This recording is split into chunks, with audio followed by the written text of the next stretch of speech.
Hello and welcome to this episode of the Star Wars Universe Podcast. Today we are doing a live stream on the twitch.tv Zen Madman. So we're doing this along with the Zen Madman himself, Paul Hoppy, and Animation Deliberation host J. Scotty St. Clair. Because all these podcasts are also the Star Wars Universe Podcast and the Animation Deliberation Podcast, which I normally would have let J. Scotty break in and say, but I'm just so excited that we're on the live stream and we're going to be doing this pretty regularly. So Bad Batch, poker, all the great things. Right after this commercial break, we have no control over.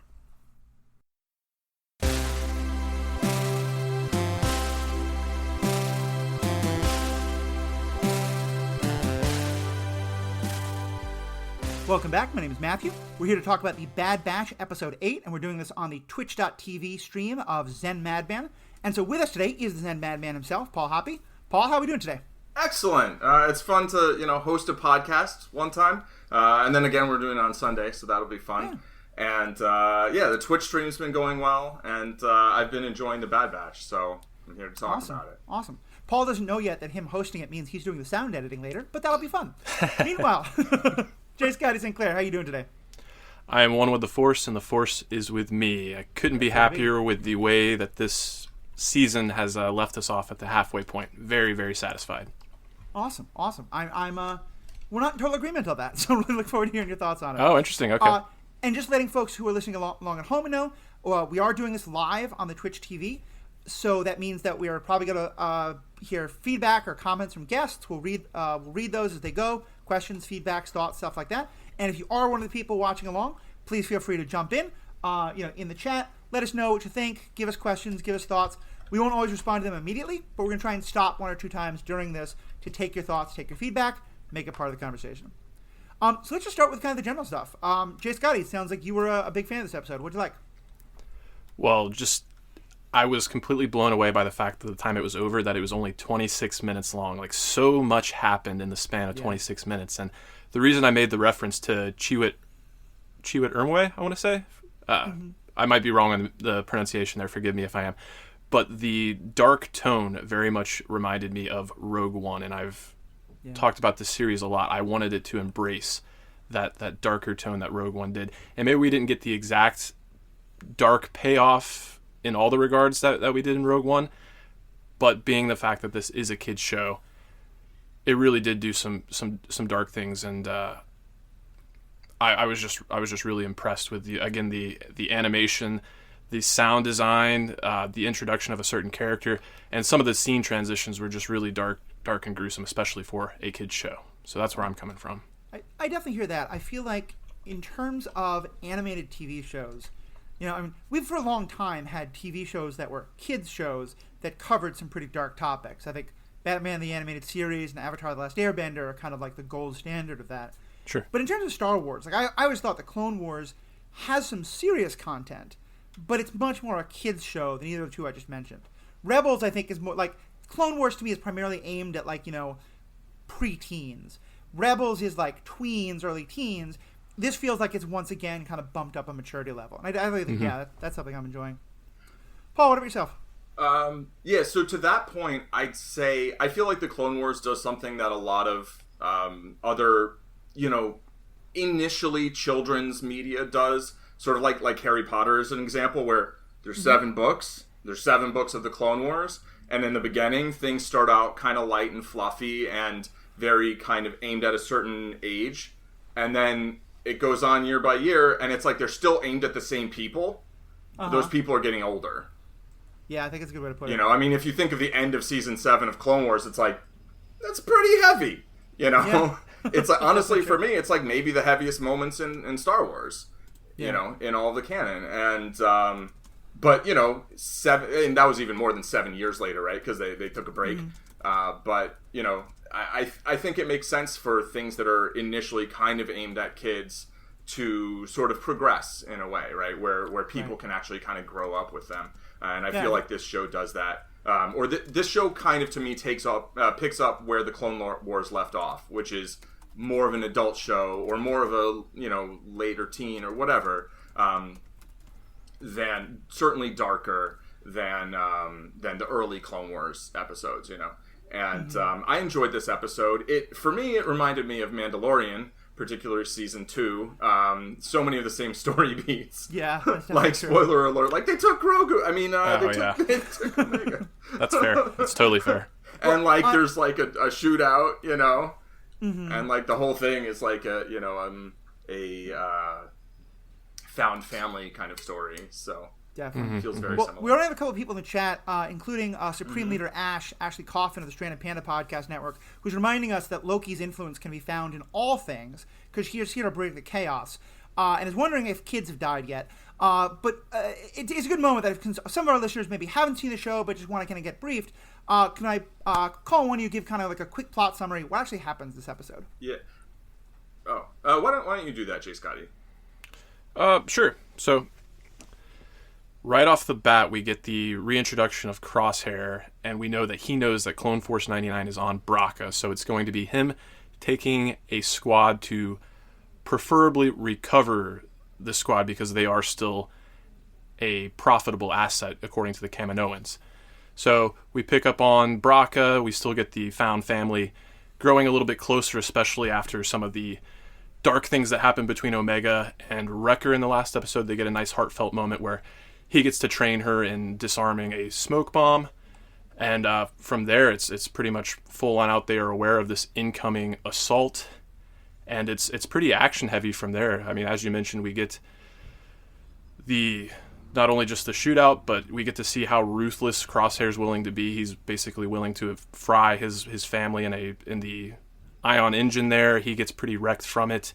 And then Cad Bane steps onto the scene. I guess he's a third-party player the Kaminoans brought in addition to Fennec Shand, I believe.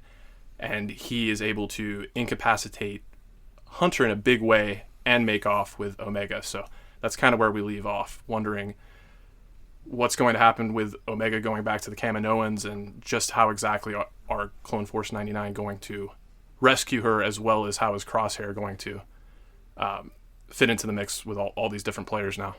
I think I covered most of it there. Yeah, no, I think you hit the right beats. And I'll say it's kind of fun actually hearing you talk about Cad Bane.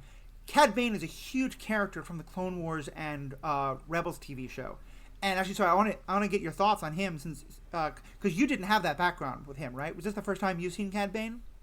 So I've seen him in other materials, just like on posters and stuff like that, or just through being on social media and seeing the conversations that go on. So I had some awareness of who he was as a bounty hunter, but obviously I'd seen the wide brimmed cowboy hat and whatnot, but I did not know to expect such heavy gunslinger themes. I love the Sergio Leone spaghetti western themes, and then just when we finally did get that shootout, man, is he capable, and man, is he sardonic about it. I was just really, really blown away by the character in just a very short time. I can see why he's such a fan favorite there.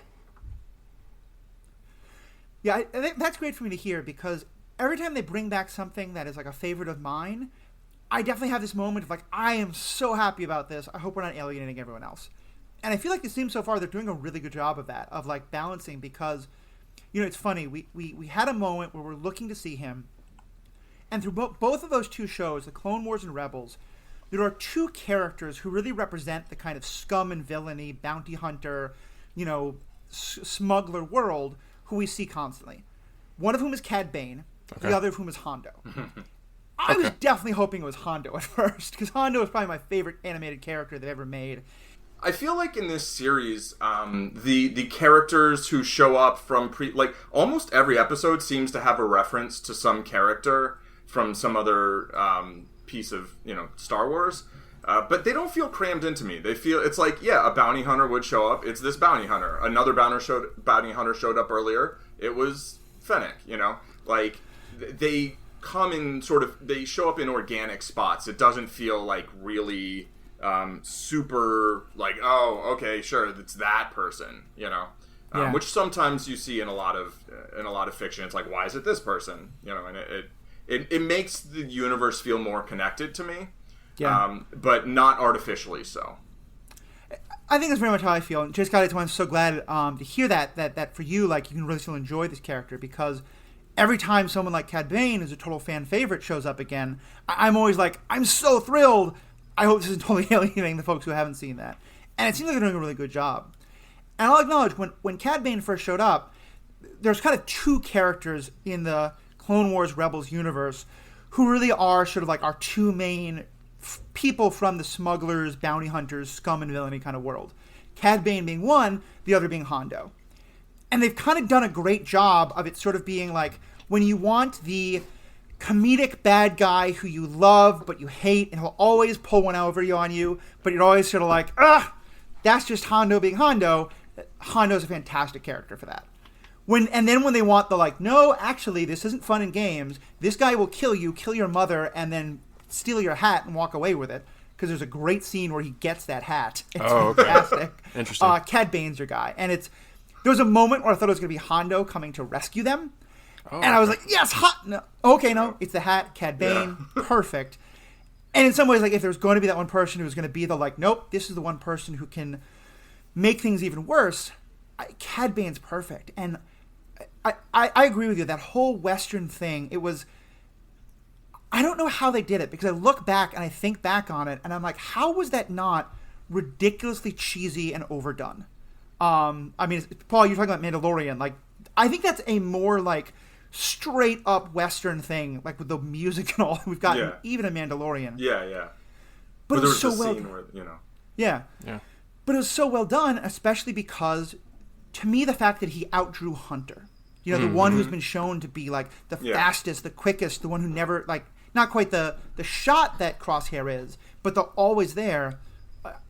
I just thought it was so perfect, especially because, and this is the darkness of it, I thought for a good 30 seconds or so that Hunter was dead. Oh, same here. And absolutely. For a show like this to make me think that, that's impressive. Oh, yeah. Well, I think what gave a lot of credence to that is I talked about some of the gruesome scene transitions, but just to let you know, like, what to expect with this character, right before that, we had one of the darkest transitions I've ever seen in Star Wars, period, where we just had this dead clone helmet slumped up back against, like, a step, and then the camera kind of panned around from there, and you're like, wow, somebody laid waste to all of these clones. And just everything from the scene transition to the voice acting.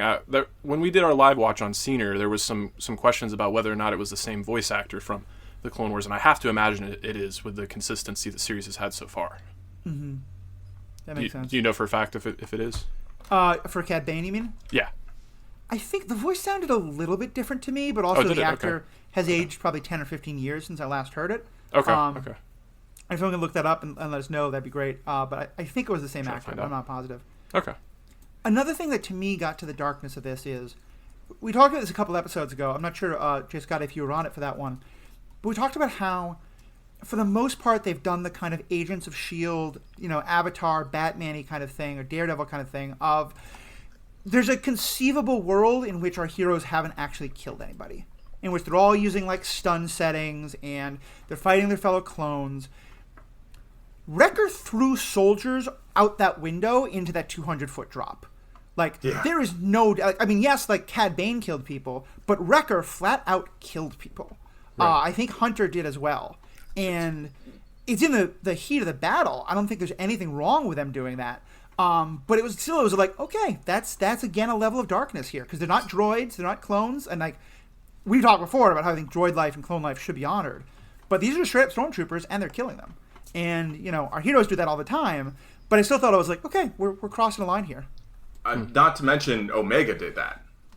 Yeah. Oh, yeah. She shot multiple clone troopers with her, whatever it is, some kind of energy bow or whatever. And, like, they're probably pretty dead, you know? I mean, they maybe not. But, like, she wasn't like, oh, let me shoot them in the leg or whatever. She's like, no, these people are coming to try and kill us. I'm going to kill them. And, having a child character do that, I think, is a level of darkness that, I don't know. I would really like to see them kind of explore that in the...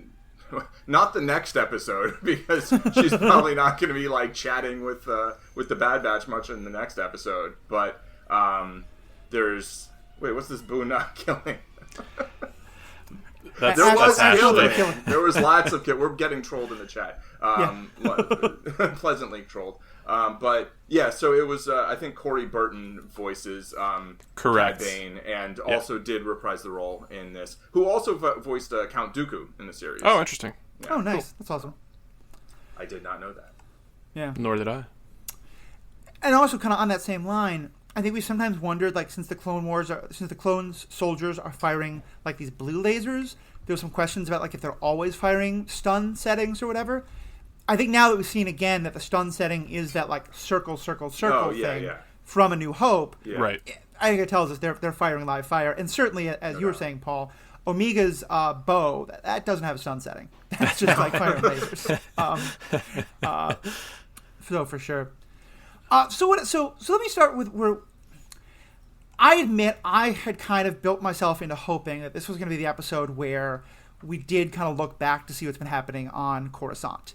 And like, I think that's partially on me. I think like I might have bought into the Corifisto of the whole thing. That's certainly a thing. And I still have hope that we're going to get it later. But I think I definitely am, like, even though it's not about disappointed by this episode, I'm definitely disappointed that we're not getting that story. Jumping right back into Crosshair and where he's going with the group that's now mostly the soldiers instead of clones. Maybe we'll get that in the next episode. Maybe we just won't get it. I'll be fine with that. But I think I'm definitely missing it. Is that something you two are feeling like you're missing? Nope. Last week I was, but I was pretty satisfied with just the inclusion of Crosshair this week. And we got Admiral Rampart. He wasn't a huge focal point, and we didn't see Tarkin at all, but just getting that development there with Crosshair was enough to satisfy me in that regard. That's fair. I think it's a story I'm just super fascinated with. Given what they're doing with the novels, I imagine that if we don't get it in this, we will probably get like Crosshair's memoir or something like that. Mm-hmm. Especially because, and I'm curious what you think about this, they made a real point of showing Crosshair like getting knocked on the head. Mm-hmm. Now, we saw with Wrecker kind of the opposite, that like headaches and all that stuff are tied to the chip activating. Right. Do you think that we're supposed to think that that's the beginning of Crosshair's chip maybe starting to malfunction a bit, or maybe like Crosshair starting to be able to take some control back? I think that they want you to think that, but then it's going to like solidify just how sadistic a character Crosshair is by having him double down on his resolution to bring them in as traitors, because he had a couple of moments when Omega was reaching out to him and saying, you know, it's not your fault. There's an inhibitor chip making you go through these things. And I have to imagine, like, Crosshair remembers going into that giant CAT scan machine and having his inhibitor chip increased. I don't think they wiped his memory from that, unless I'm just not remembering that myself. So, forgive me, I'm kind of having a little bit of brain fart. Forgot where I was going with it. Somebody wants to pick up real quick. I'm sorry, I completely I'll think I was super rude and interrupted. Yeah, I think it's possible what you're saying about that maybe there's going to be kind of a false flag. I guess I feel like for me, one of the issues, I think, and Paul, you and I talked about this when we talked about season 7. Mm-hmm. I love agency. I want characters to do things because they want to do them. And to me, the inhibitor chip actually helps to make Revenge of the Sith make a lot more sense. Mm-hmm. But also, depending on how extreme it is, it removes all agency. And so one of the things I really liked about how they did Wrecker is they kind of showed that there can be a gray area of like the chip is starting to have influence, but for a while he's fighting it until he finally just kind of loses it entirely. I think I would be a bit frustrated if we get a story where Crosshair is evil and terrible until they stun him, take out the chip, and then everything's okay again. So I think you're right. This might be kind of a false flag, especially because we've got a full 8 more episodes to go. Right, but I do hope that maybe this or maybe something else is starting to kind of make Crosshair's like doubts assert themselves so much. Does that make sense? Yeah, it totally makes sense, and it does kind of help me get my thoughts together a little bit as well. It reminded me of what I wanted to bring up in the fact that when Omega was reaching out to him, he doubled down on his efforts and he said, "Aim for the kid." And I did want to bring that up, and we've been talking about how the show is aimed for kids, but he literally had his troops aim for the kids. That's true. That was very true, That's true. Literally. Yeah, no, Crosshair is definitely like, I mean, somewhere like young Anakin, new Vader is going like, can a clone use the Force? Because this guy would make a good Inquisitor. He's got the right mentality.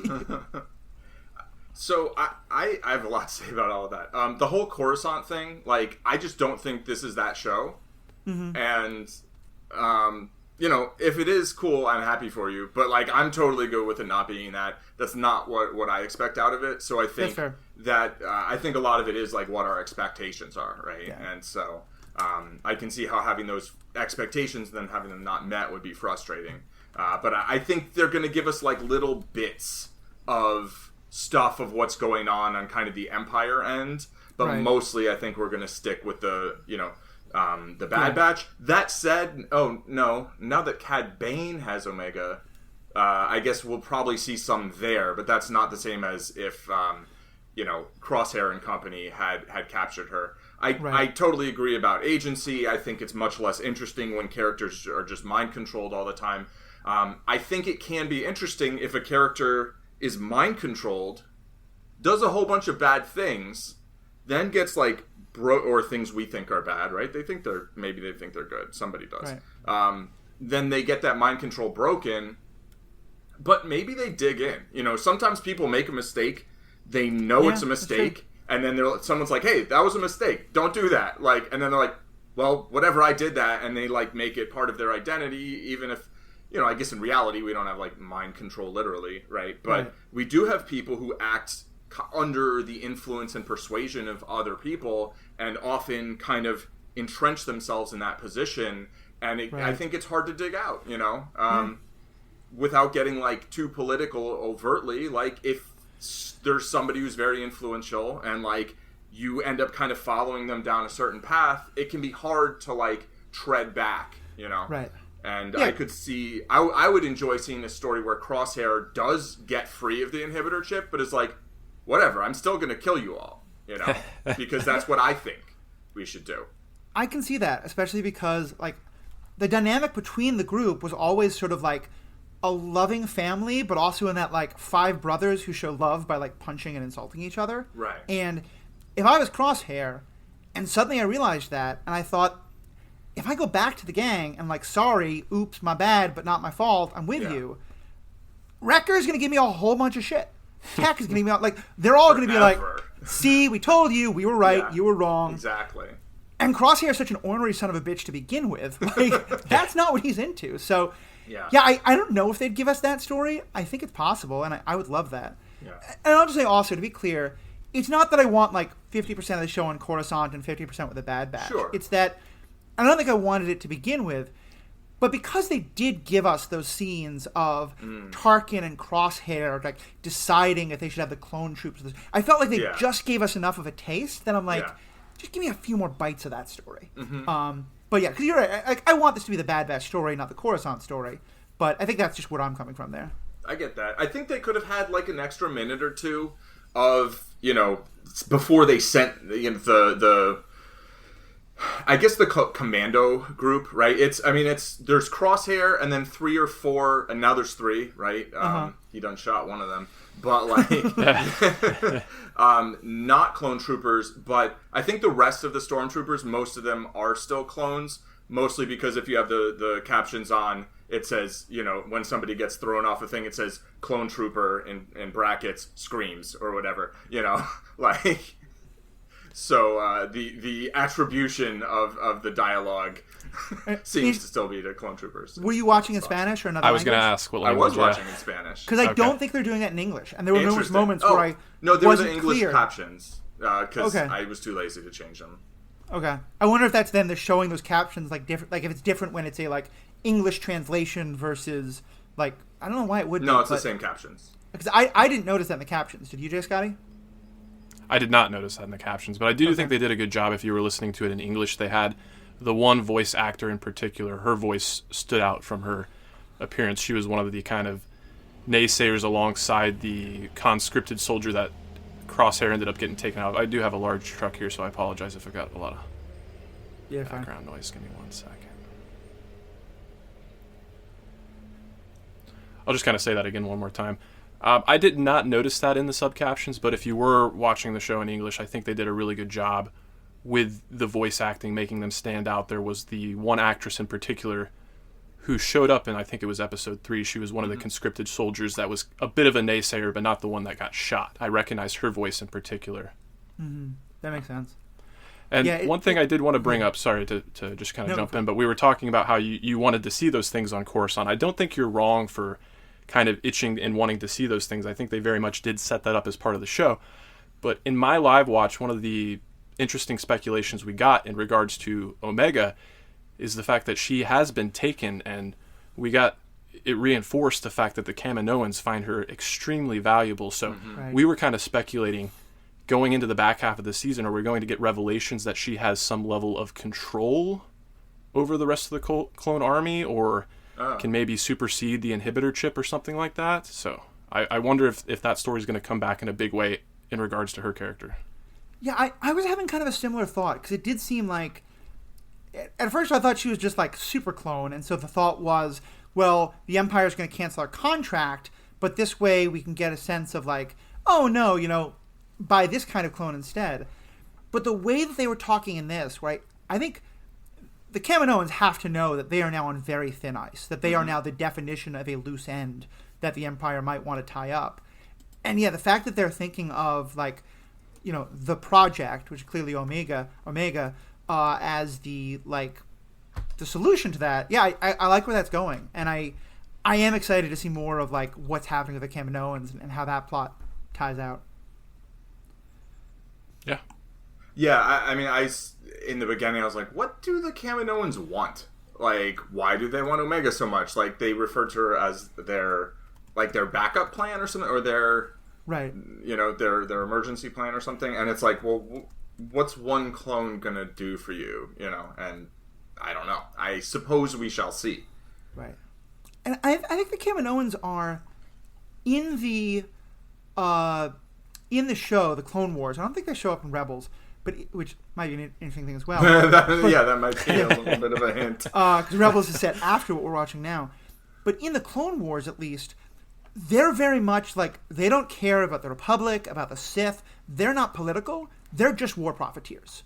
Like, there's a couple of great episodes where there's attempts at peace, or attempts to maybe like not invest even more of the Republic money in buying more clones and things like that.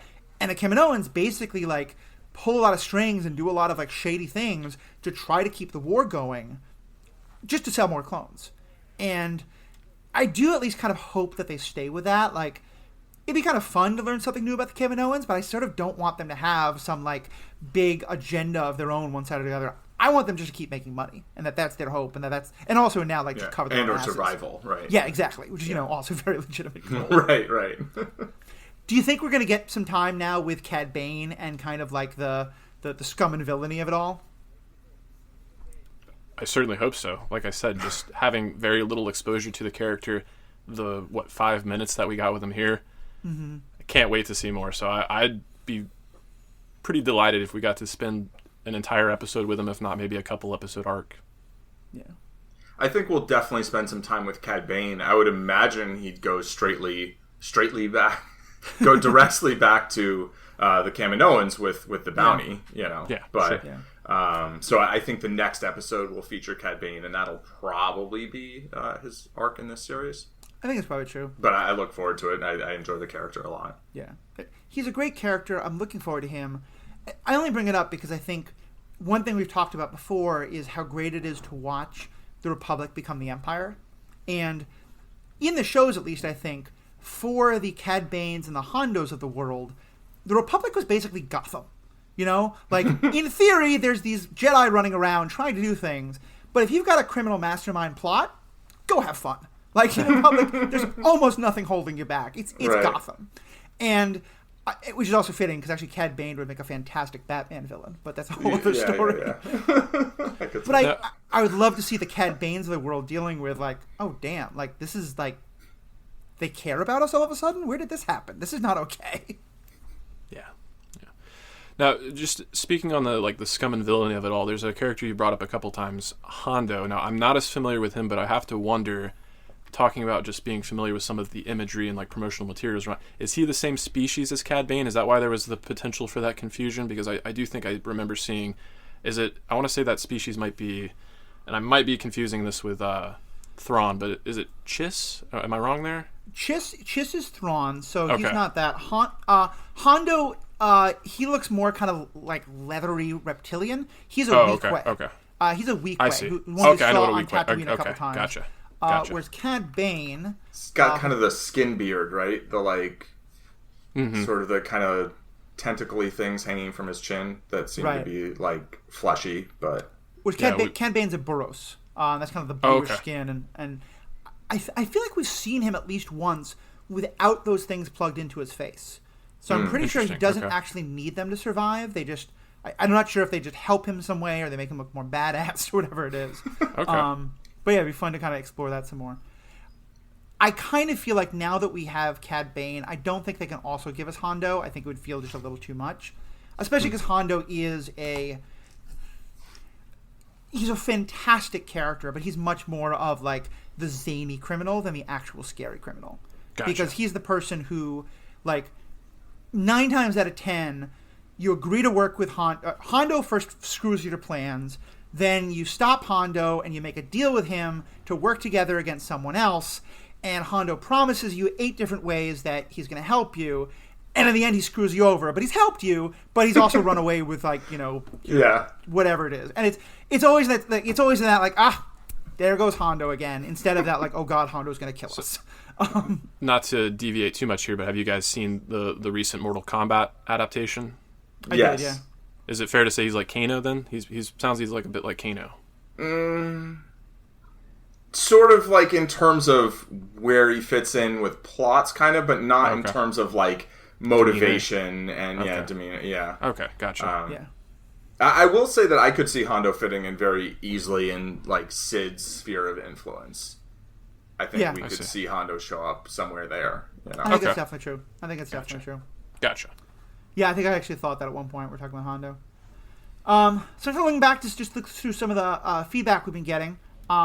Catherine Ray said that I don't ever think they'd off Hunter like that mid-season. And I think, I that was part of why it was so shocking to me, because it was funny to me that I did believe it for a second. 30 seconds or whatever. And then, of course, I was like, no, come on, it's mid-season. They can't do that.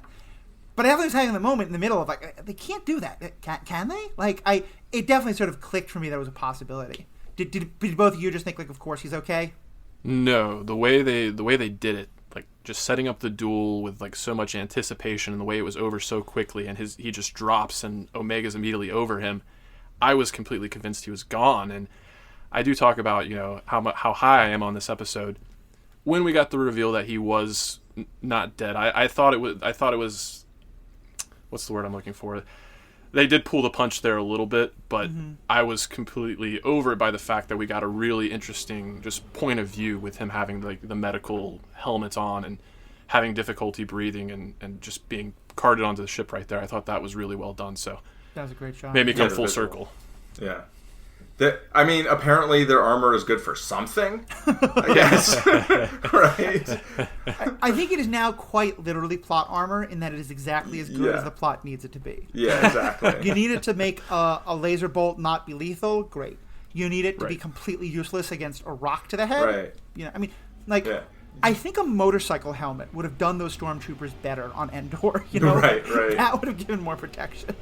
They do have different armor, though, than the rest of the clones, than the regs. That's true. So I wonder whether it's supposed to be better or what, Right. They've never really addressed that I can recall, but it definitely looks different. It doesn't look like just a paint job to me.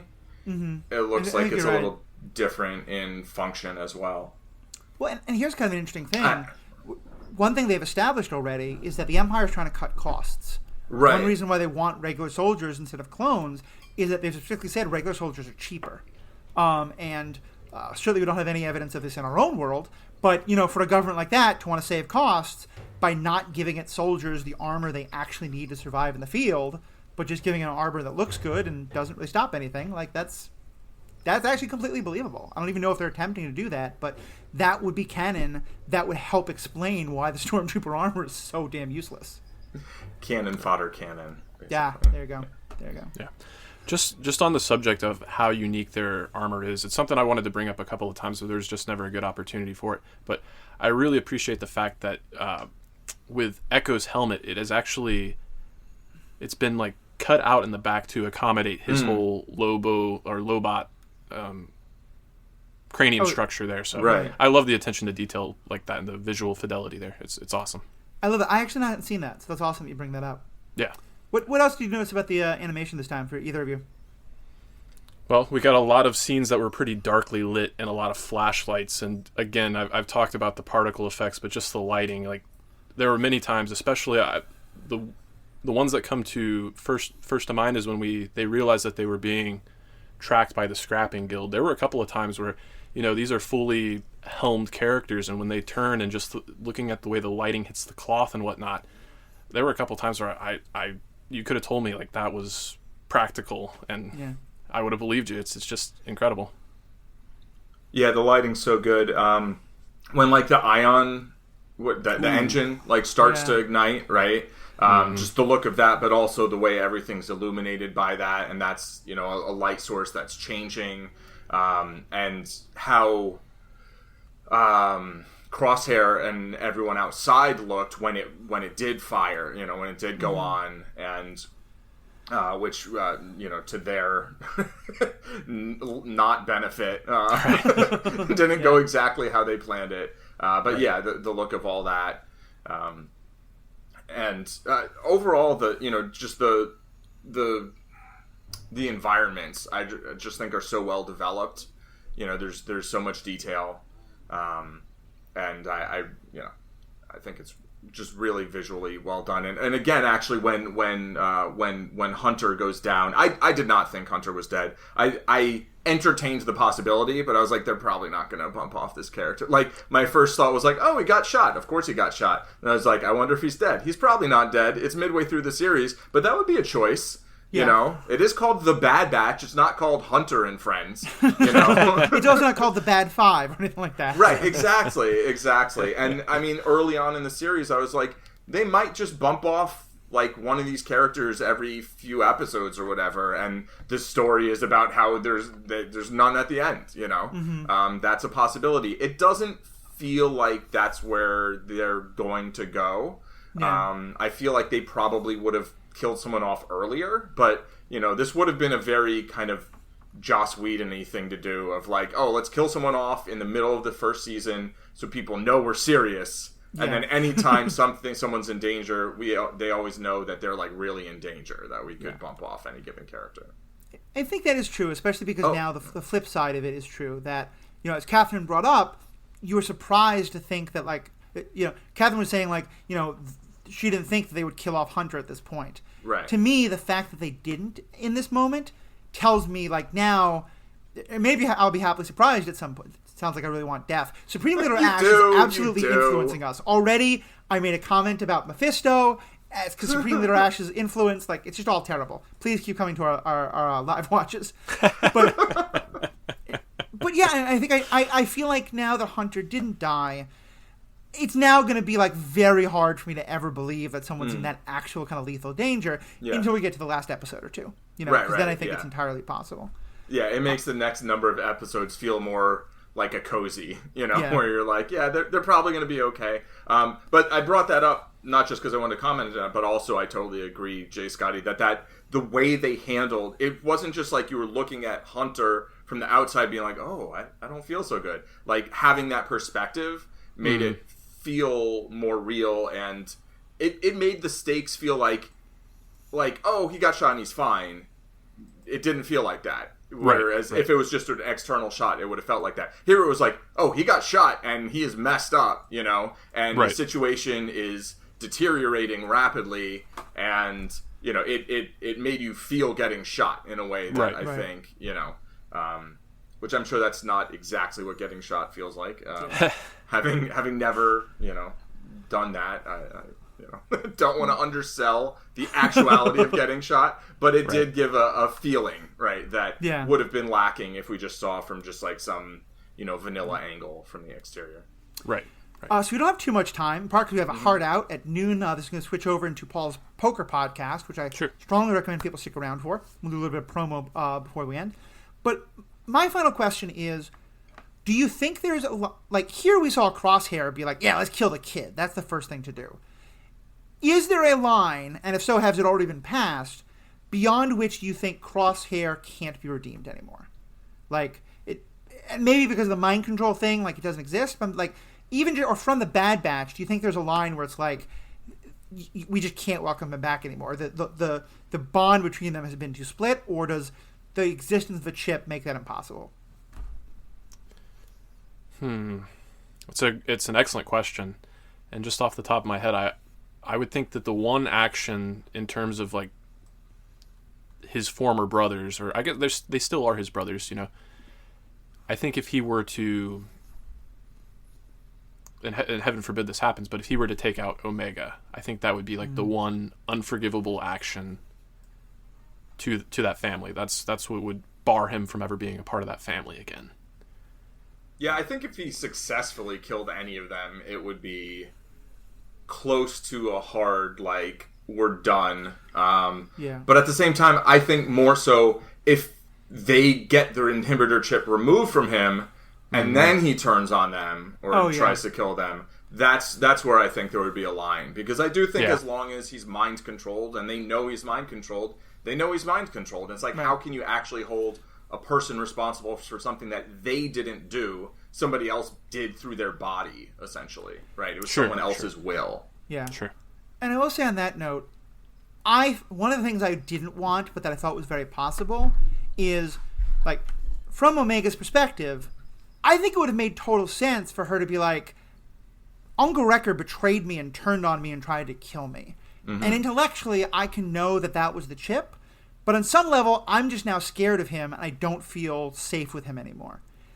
I think that would have been an understandable story. It was very much not a story I didn't want to watch 2 or 3 episodes of them having to heal from that moment and her having to earn his trust, him having to earn her trust again. Sure. So I felt very happy we didn't get that. Yeah. That does also tell me, I mean, like, given what he did, that maybe Crosshair can be more forgivable. But also, because they saw that it was like Wrecker went into kind of a blind rage. Crosshair is like planning and plotting and clearly like in his rational mind, not just like in a berserker thing like Wrecker was.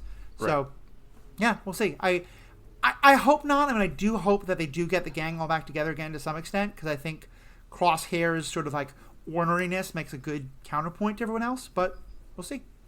I mean, Crosshair did already, like, murder refugees and children and stuff, right? Like, that actually already happened. Actually true. So there was a joke earlier from Ash about whether any kids were killed, and I'm like, yeah, I think so. There's been a lot of killing. There's been a lot of killing. There's a lot of killing, and you know, the Bad Batch doesn't know that, but again, I think that they would see, like, yeah, he's mind controlled, you know, and so there's only, you know, how responsible can you hold someone for their actions when they're not really their actions? For sure. All right, well, we have now achieved spending twice as long talking about the episode as the episode length it was itself. So, kind of quick wrap up from Paul, Scotty. Any of the last comments you want to make or things you wanted to bring up? Well, I just wanted to bring up the fact that I love that the Dianoga got a name drop in this episode after I made the comparison last week. That was a little pat on the back for myself. And well done. Yeah, I just want to bring up the music again. The music was just so incredibly well done, and I love the incorporation of the Western theme. I talked about last week how we got the visual elements of horror introduced into Star Wars, but yeah, just getting those spaghetti Western themes woven so deftly into the Star Wars themes like that, and it didn't ever pull me out. It just invested me so much more. I loved it. Yeah, I definitely agree with you there. I think the music was so good, especially because I've watched a good number of Westerns. I like Westerns, both kind of traditional and also like the Firefly, Mandalorian style. I always thought the kind of like, you know, draw for your gun thing was one more like dumb, honorable combat nonsense. And seeing it here where it wasn't like, all right, we're having a fair fight. It was just like, okay, we're both in a situation where if one of us starts to be aggressive but does it too slowly, we're going to die. So we're both just waiting for our perfect moment. Like, I bought it. I mean, it made sense to me. You know, it wasn't didn't feel contrived. Yeah, it didn't feel contrived at all. So I thought that was perfect. Paul, what about from you? I noticed that they knocked out the scrappers, but didn't take their helmets off. And that raised the question to me, who are those people? Since we're currently still on a planet, right, that has some characters, some relevance for other parts of Star Wars canon. Ooh. Yeah.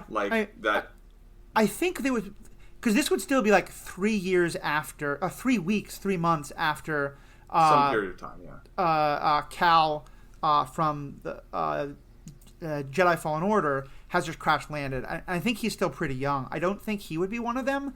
But yeah, it certainly could have been some. We may well see. I think that's a great point. I hadn't thought of it. I certainly was thinking that we kind of rushed through Braca and all the stuff that people thought was going to happen on this planet. I think we're going to have to go back. I think we're going to end the series on this planet with one more attempt to get a chip out of somebody. But yeah, I think it's very interesting. Yeah. We don't know who those scrappers are. Out of whom? Yeah. Who would we want to get a chip out of? Can't imagine. All right. Well, thank you both so much. This was a great audience. Thank you so much. This was a great discussion. To the people on our chat, thank you so much. I think this live watch is a great thing. We're going to definitely do it again.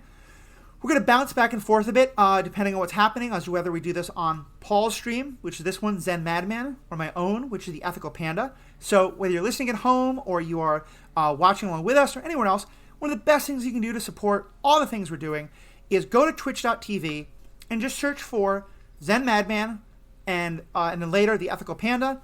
And also, if you're not on the Stranded Panda TV channel, go to each one of those and just click the follow button. You'll get notifications. You can also mute the notifications.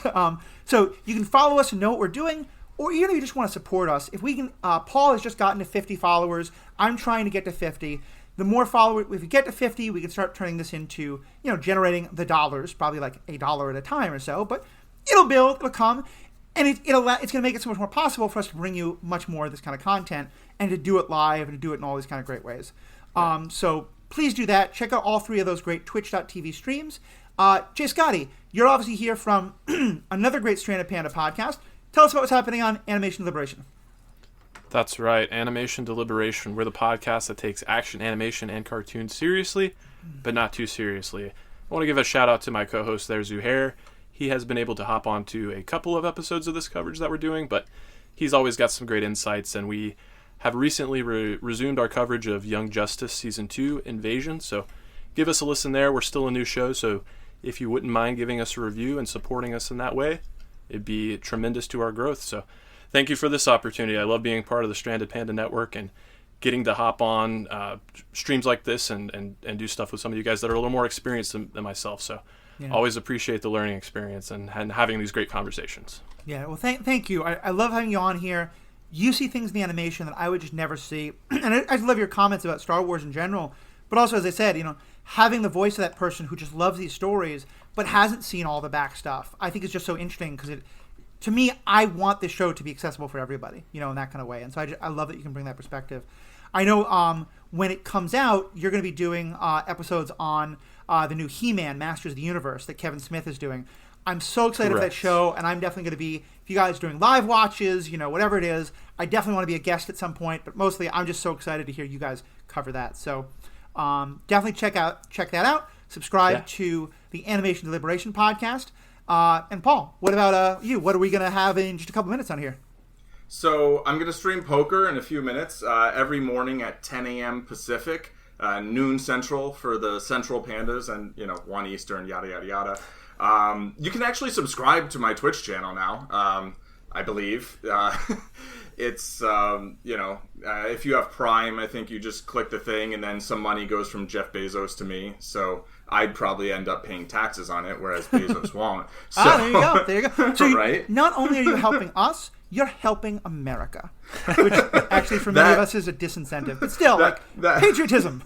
That is definitely not the theme of my channel, but learning and thinking about things deeply is, and the poker generally I'm like pretty deep on strategy and stuff, but just coming by and saying hey is always welcome, and I enjoy seeing people's not faces in the chat, but and I'm gonna try and figure out some things to do with channel points now that I have those.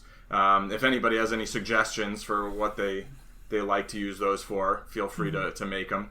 And we'll be doing poker shortly, and some other stuff soon. Yeah. Oh, well, actually, sorry, I just want to give specific thanks to the Stranded Panda Network for so many people following and helping me get to that 50 follower mark. And we're going to be doing a special episode Sunday night right? On this Twitch channel, on my Twitch channel, for the 50th follower. Yeah. As sort of a thank you, and so that should be fun. So check. And out just that. kind of continuing the Twitch funness.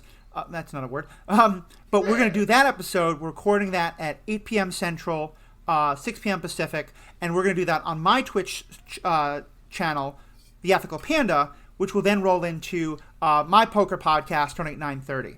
I'm much more of a learner. Paul's been teaching me a lot. I'm pretty good at poker, but I still have an awful lot to learn.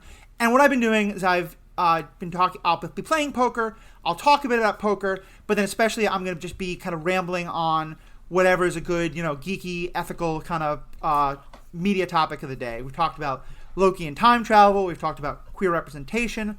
We recently got an email about the Thirst episode that we recently did that I think maybe I might have some words to say about appropriate and inappropriate responses to people talking about thirst. We might even get a guest or two on to discuss that. But so I'm trying to stream Sundays, Tuesdays, and Thursdays at 9:30 p.m. Central.